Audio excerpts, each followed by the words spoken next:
Salut à tous, j'espère que tout le monde va bien. On se retrouve aujourd'hui pour la market update sur BTC, le Forex et le Gold. Donc BTC, enfin, il a cassé le range qu'on voulait. Enfin, il a cassé le range, il a pris le high en question qu'on attendait depuis un petit moment là, sur toutes les plateformes. Donc du coup, vu que maintenant on est passé au-dessus, qu'est-ce qui se passe? Parce que hier on a eu un beau petit flash crash, sur les alts surtout, et le BTC il a drop de 8% à peu près. Et on a vu que ça avait été grave racheté, donc on va voir ensemble aujourd'hui quels sont les, quelles sont les zones qui vont nous intéresser. Donc là, on voit qu'on avait un range, d'accord, une range qui a briqué à la hausse. Là, le fait qu'on soit revenu avec cette mèche là retest, c'est tout ce range là qu'on a cassé à la hausse qu'on est venu retester là. Donc toute cette zone là de support.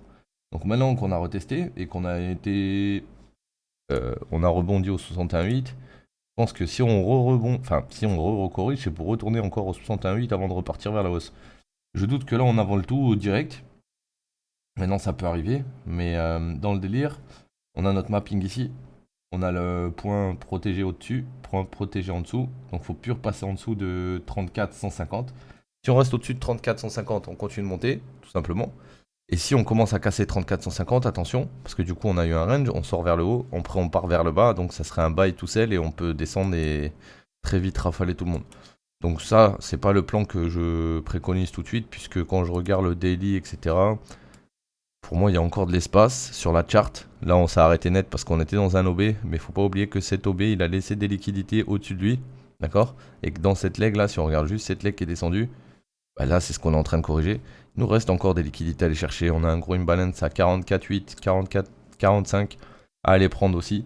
Donc, ça serait pas déconnant d'aller dans la zone. Maintenant, on n'est pas obligé d'y aller. Donc, c'est pour ça, il va falloir faire attention quand même.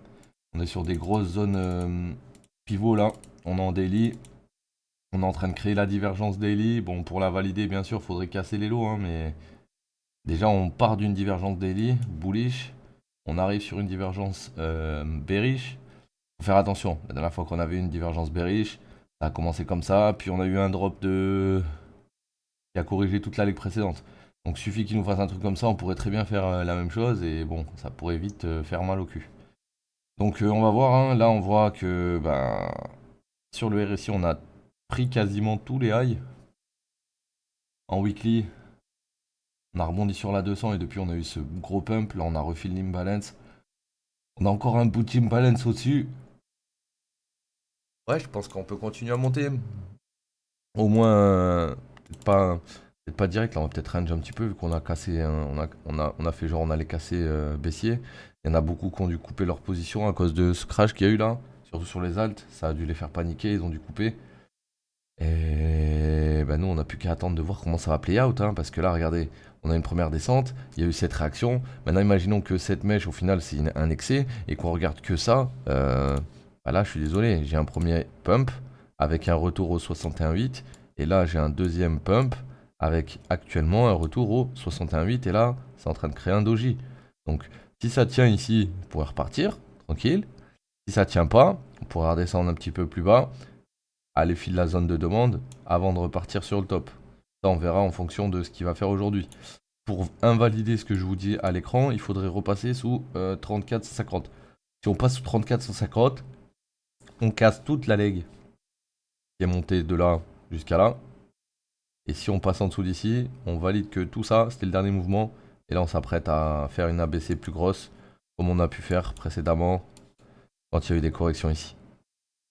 Ok les gars? Donc pour l'instant, on reste bullish tant qu'on est au-dessus de ce niveau. Et on verra ce qu'il a fait demain. Euro USD. Donc l'euro USD, on est en 15 minutes. 15 minutes, on avait un IDM ici. On a été dans la POI sous l'IDM. Là actuellement, on a une espèce de rebond qui essaie de se faire. Donc ouais, ça pourrait être pas mal. On avait des lots égales, lots égales, lots égales. On a chassé tous les lots égales. On est en train de remonter. Donc là, on est toujours baissier. Pour valider ça, il faudrait que ici, on a une div. Il faudrait que déjà dans un premier temps, on valide au-dessus d'ici. Dès qu'on va valider au-dessus d'ici, on va commencer à avoir notre première impulsion et sur le retest, on aura notre entrée pour aller jouer le reste. Ok? Donc dans l'idée, je vous fais un petit dessin. Si jamais le marché passe au-dessus d'ici, il va sûrement corriger, soit sur la ligne, soit un peu plus profond, et après il va repartir là-haut. Et l'objectif, obligé de sortir sur le high, mais tu peux sortir sur la liquidité interne qui est là par exemple, au-dessus d'ici. 490 par exemple. Ça pourrait être un bon TP. Donc à voir ce qu'il va faire. Si jamais on enfonce la décisionnelle, elle est où l'autre POI? Elle est tout en dessous. Donc il faudrait retourner à 1,055, 1,053. Donc je verrais bien un mouvement ici, dans la décisionnelle pour repartir en haut. Maintenant si en haut on casse pas le haut, on peut faire une A, B, C ensuite pour redescendre là-dedans. D'accord? Là on est peut-être dans une A, là on remonte en fine B peut-être. Et ensuite on redescend en fine C. Ou alors on casse au-dessus et dans ces cas-là, la décisionnelle, bah, c'était ta POI. Et là dans ces cas-là, bah, on bosse et ta nouvelle POI elle sera là, on s'occupera plus de ça après. Ok? Donc GBP, pas le même scénario là. Actuellement sur les 61,8 global, donc très bonne zone pour le potentiellement regarder en plus court terme s'il y a des changements de tendance. On est sur une très grosse zone de support. On est entre ce low et ce high. La liquidité interne elle se situe dans cette zone. Si jamais on doit drop, ok.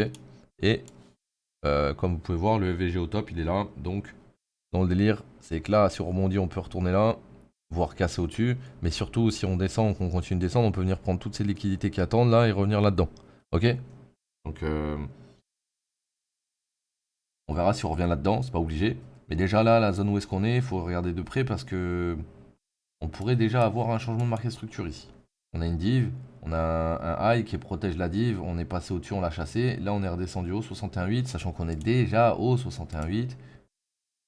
Ouais, on pourrait remonter d'ici. Ça, après, c'est que mon avis. Et pour remonter, pour aller où? Bah, pour aller refiler cette leg déjà dans un premier temps. Et si on casse au-dessus, bah, c'est le bottom et on va aller chercher les liquidités internes jusqu'en haut. Ok? On va finir avec le gold. Donc, le gold, hier, on avait tracé la supply en H1. En H1, ouais. On avait ici pris un IDM, on est repassé au-dessus, on est redescendu. Donc, on valide nos high, nos low. On valide notre nouveau low quand on repasse au-dessus du high ici. On revient dans la supply. Dans la supply, on fait une SFP d'ici. Tac. Donc là, on redescend. Donc ta prochaine zone de demande, c'est censé être ça. Mais vu qu'on est baissier, t'es pas censé l'utiliser. C'est comme si là, j'avais mis cette zone de demande. Ou cette zone de demande. Tu vois, quand on arrive dedans, des fois, il y a un petit rebond, mais on la enfonce. C'est-à-dire, on est baissier là. Donc, tu dois pas mettre de zone de demande. Ta zone de demande, c'est le début du mouvement. D'accord? Maintenant, il faut juste que tu aies tes zones beer. Et tes zones beer, t'es venu d'une zone beer, t'as lose solo. Tu vois, on a cassé en dessous, on a fait un mouvement en 3. Donc là, ce niveau-là, on revient dedans, faut voir ce qui va se passer. Parce que ça pourrait être la A, la B, la C, ou la 1, la 2, la 3, la 4, la 5. Dans tous les cas, la prochaine POI, elle est là. Et théoriquement, si on a rejeté ici, on devrait chasser en dessous de ce lot pour valider un boss dans ta tendance. Ok les gars? Donc à voir ce qui va se passer. Là, on est vendredi, donc on se reverra que lundi. Je pense que pendant ce week-end, honnêtement, vu comment ça a flash crash hier, ça peut pump de fou. Maintenant, on verra ce que ça va faire.